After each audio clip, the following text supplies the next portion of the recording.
My name's Emily. I'm 25 now, but this happened when I was 18, during my senior year of high school.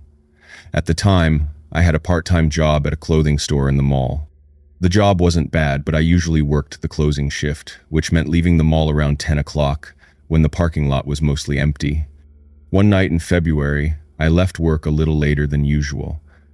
I had stayed behind to help my manager with some stockroom stuff, so by the time I walked out, the place was almost completely dark. Most of the cars were gone, and the air had that sharp, cold quiet that makes every sound feel louder than it should. As I walked toward my car, I noticed something that immediately made my stomach sink. About 3 rows over, parked under one of the farthest lights, was a black sedan. The car itself wasn't strange, but there was a man leaning against it, and what unsettled me was the fact that he was facing directly toward me. I tried not to overthink it. Parking lots are big. Maybe he was just waiting for someone. But as I got closer to my car, I realized he hadn't moved at all, not even shifted his weight. He was just standing there. I unlocked my car, trying to act normal, and as soon as I pulled the door open, I heard it. Footsteps. Quick ones, closing the distance between us. I froze, my hand on the door handle, before slowly turning my head. The man from the black sedan was walking fast in my direction. He was tall, in a dark hoodie and jeans, his hands shoved into his pockets. He wasn't saying anything. My heart started pounding. I yanked my door open and got in, locking it immediately. I fumbled for my keys, and in the second it took me to start the car, he had crossed nearly half the lot. That's when he did something that still makes my skin crawl.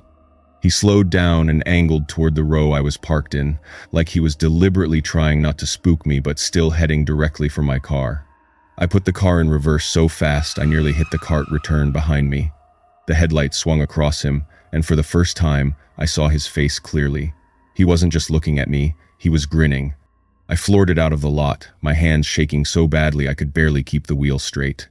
My house was only about 10 minutes away, but the whole time I kept checking my mirrors, terrified I'd see headlights behind me.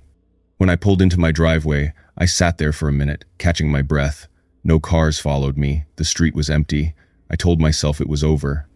But the next night, when I got off work at the same time, the black sedan was parked in the exact same spot. I convinced myself it was a coincidence, until I saw him again, leaning against the car, staring right at me. This time, I didn't wait around. I ran back inside the mall and told my manager. She called mall security, but by the time they came outside with us, the car was gone. I wish I could say that was the end of it. But over the next 2 weeks, I started seeing that same car everywhere. Not just at work, but parked across the street from my school, near the grocery store where my mom shopped, even once down the block from my house. I never saw the man get out of it. Never saw him do anything except sit there, watching. Eventually, my parents got the police involved. They couldn't do much since he hadn't technically broken any laws, but they did agree to send more patrols around the neighborhood. Then, just as suddenly as it started, the car disappeared. I stopped seeing it near work, school, anywhere. I never found out who he was or what he wanted. But to this day, every time I walk across a dark parking lot, I can still see that grin when my headlight swept across his face. Before we get into the next story, make sure you subscribe if you haven't already, and don't forget to hit the like button. It helps reach more people who love horror.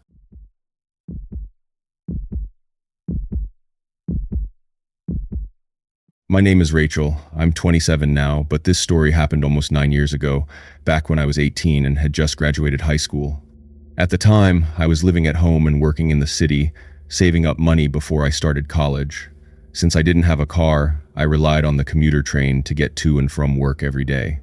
The daytime rides were fine, busy cars, normal crowds, but at night it was different. My shifts usually ended around 10 o'clock, and by the time I boarded, the train was nearly empty. There's something unnerving about being in one of those cars late at night, the buzzing fluorescent lights, the rattle of the tracks, and the way your footsteps echo when you're the only one there. This night was in October. I remember because it was cold enough that my breath hung in the air when I left the station. I slid into a seat near the middle of the car, put my bag down, and tried to unwind. The first stop came and went with no one getting on, but at the second stop, a man boarded.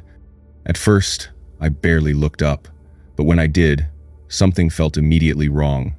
He didn't sit down. Instead, he stood at the far end of the car, gripping the pole with one hand. His hood was pulled up, shadowing most of his face, but I knew he was staring, straight at me. I tried to brush it off. Maybe he was zoning out, maybe he wasn't even looking at me, but the minutes dragged on, and it never changed. He didn't fidget with a phone, didn't look out the window, didn't even shift his weight.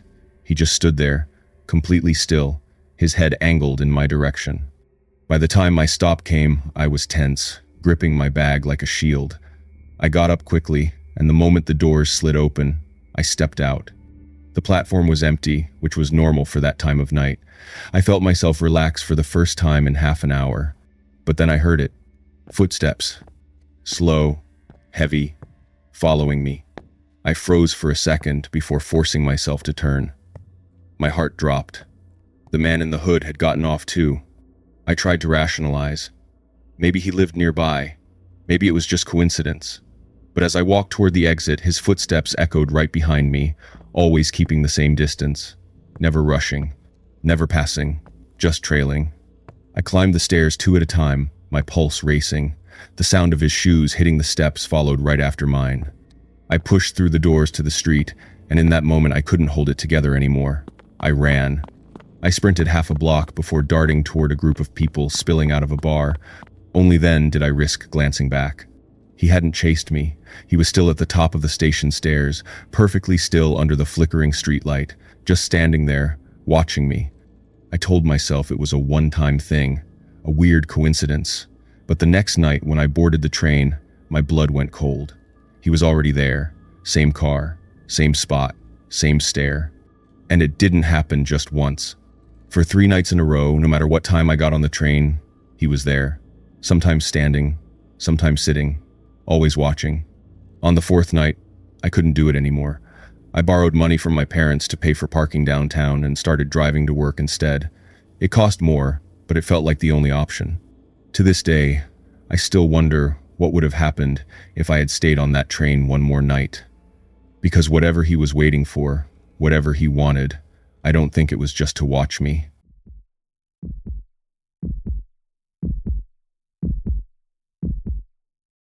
My name is Jason. I'm 31 now, but this story happened when I was 20. At the time, I was renting a small 1-bedroom apartment while attending community college. The place wasn't great. It was the cheapest option I could find, but it was mine, and I liked the independence. The apartment was on the ground floor of a small brick building. My bedroom window faced the street, with nothing but a thin curtain between me and anyone walking by. I didn't think much of it at first.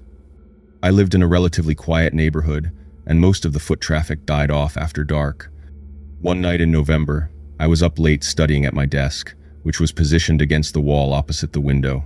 Around 1 o'clock, I heard what I thought was a knock. Very soft, barely there. I froze, waiting to see if it came again. After a few seconds, it did. 3 slow taps, right against the glass of my bedroom window. I swallowed hard, pulling the curtain aside just enough to peek out. The street was empty. No cars, no people, nothing. I told myself it was probably just branches in the wind, even though there were no trees close enough.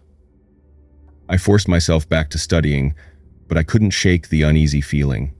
Over the next few nights, it happened again, always around the same time. Soft knocks against the glass, never more than 3 in a row. Every time I looked, the street was empty. Then one night, I saw him. I had just turned off my desk lamp and was lying in bed, scrolling through my phone, when I heard the knocks again.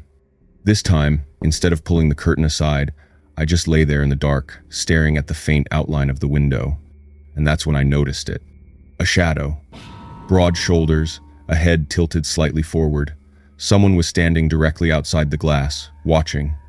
I sat up instantly, my heart hammering, and the shadow moved. Slowly, I heard footsteps crunching on the gravel outside as he walked away down the sidewalk. I didn't sleep at all that night. Over the next week, it escalated.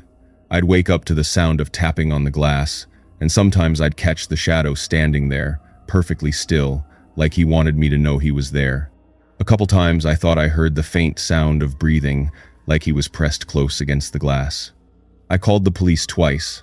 The first time, they came and drove around the block, but of course he was gone by then. The second time, They told me they couldn't do much unless he actually tried to break in. That was the worst part. He wasn't trying to break in. He wasn't saying anything. He was just watching. One night, I decided to stay up and see if I could catch him. I turned off all the lights, sat in the corner of my room with my phone recording, and waited. Around 1:15, sure enough, the knocks came, 3 slow taps. Through the thin curtain, I could make out his outline. This time, instead of standing still, he leaned closer. I swear I saw the fabric of the curtain press inward, like he was running his hand across it. My stomach dropped when I realized my phone camera wasn't pointed at the window. I wasn't recording the right angle. I panicked and hit the flashlight on my phone. In that split second, I saw him clearly. A man in a dark jacket, hood pulled up, face pale, pressed right against the glass with his hand flat on it. The second the light hit him, he bolted. By the time I pulled the curtain back, he was sprinting down the street. I thought that would be the end of it, but the next morning, I went outside to check the window. On the glass, smeared faintly in what looked like dirt, were 4 words written with a finger. I like watching you. I moved out within the month. To this day, I don't know who he was, how long he'd been watching me before I noticed, or if he ever came back to that window after I left. But even now, when I wake up at night and hear any sound near the window, I can't stop myself from holding my breath, waiting to hear those 3 slow knocks.